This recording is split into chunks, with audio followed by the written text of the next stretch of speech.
السلام عليكم. بونجور. بالنسبه للوصفه تاع اليوم غادي نديرو واحد دوازاتاي اللي هو فقاس بالكركاع. غادي نحتاجو لهذا الفقاس 500 غرام تاع الطحين، 250 غرام تاع الكركاع، 150 غرام تاع السكر، سكر سنيده.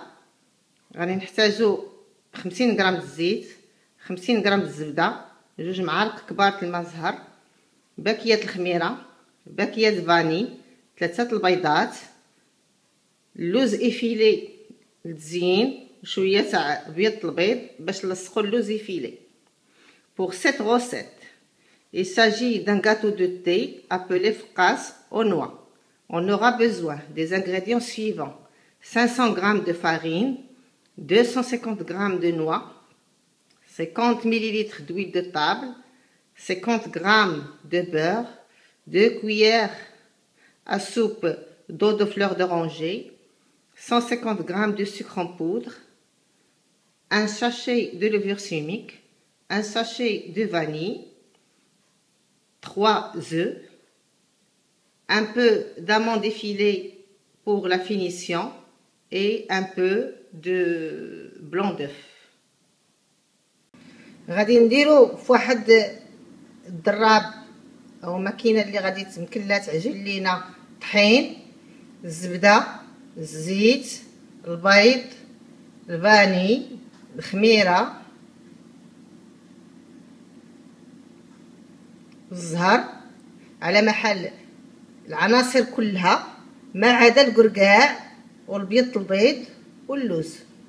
On met dans le bol d'un robot la farine, les œufs, le beurre, la vanille, la levure chimique, l'eau de fleur d'oranger et on pétrit avec la feuille. ومن بعد نخلطوا كل شيء بالورقه تاع هاد العجان حتى تجانس لينا العجينه jusqu'à ce que le mélange soit homogène.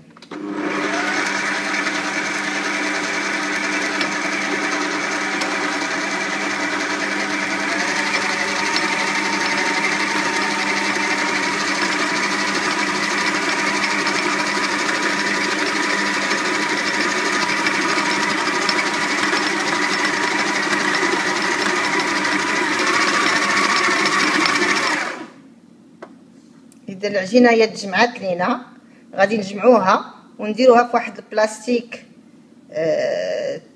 ابيض ونخليوها ترتاح في الثلاجه واحد شويه.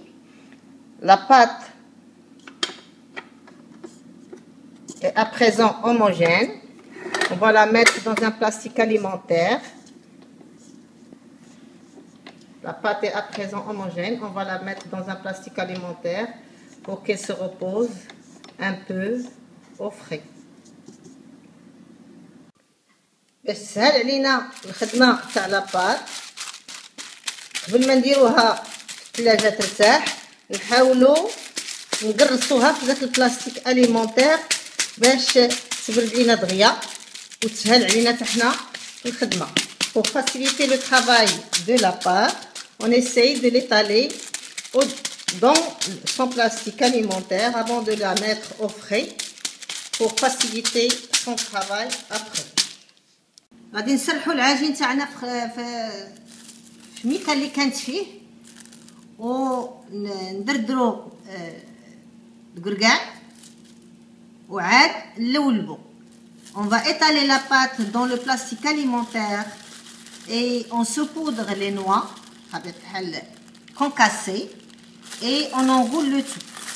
On essaye de s'aider avec le plastique. غنحاولوا نستعملوا يدينا بجوج ونتعاونوا بالبلاستيك تاعنا. كيف تشوفوا راه العجينه تتلصق، ما خصكمش تزيدوا طحين باش ما تغيروش المقادير تاع الاصليه.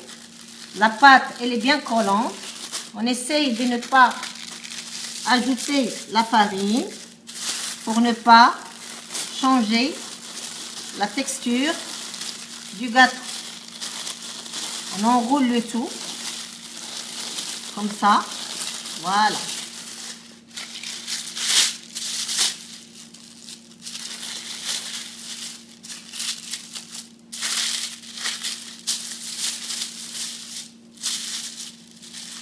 هي العجينه تاعتنا تلصق، نمشيو معاها بشويه بشويه ونلوبوها مزيان.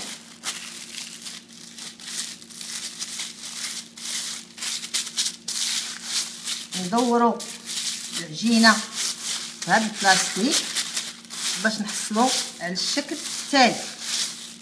On enroule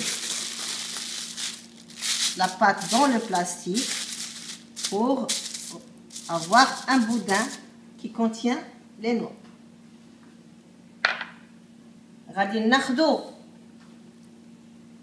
البيض تاع البيض كيف تتشوفوا ونديرو فيه الفاني باش نحيدو الزفوره منه، ومن بعد ندهنو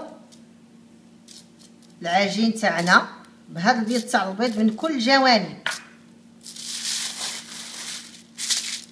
تاعو، كل الجوانب تاعو.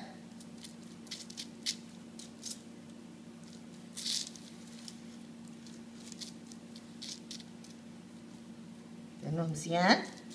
On met bien sûr un peu de vanille dans le blanc d'œuf pour ne plus sentir l'odeur de l'œuf. Après, on saupoudre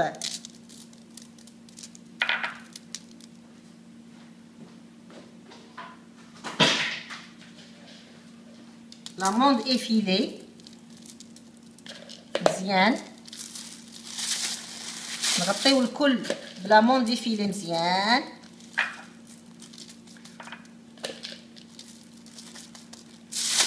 من كل الجوانب تاعو ندورو مزيان باش يلصق فيه.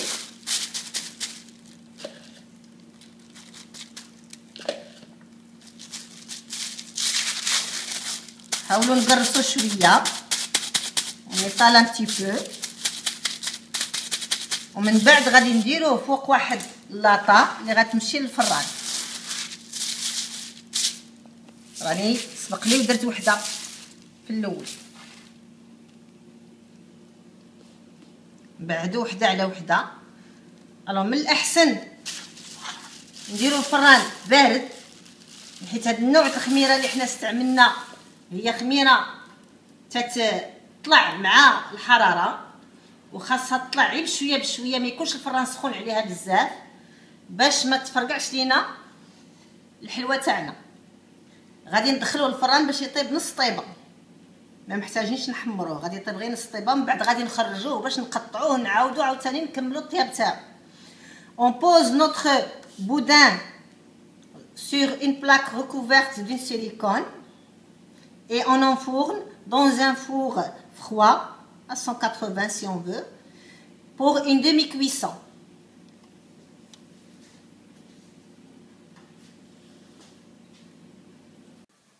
Alors بعد ما طابوا لينا نص طيبه غادي نحاولوا نديروهم هما سخان واحد البلاستيك غذائي باش ترجع عليهم العرقه ويسهلوا علينا في التقطاع، وعاد نكملوا الطياب تاعهم. Après une demi-cuisson, on essaye de les mettre dans un plastique alimentaire encore chaud pour qu'ils transpirent, et que ceci va faciliter le découpage par la suite.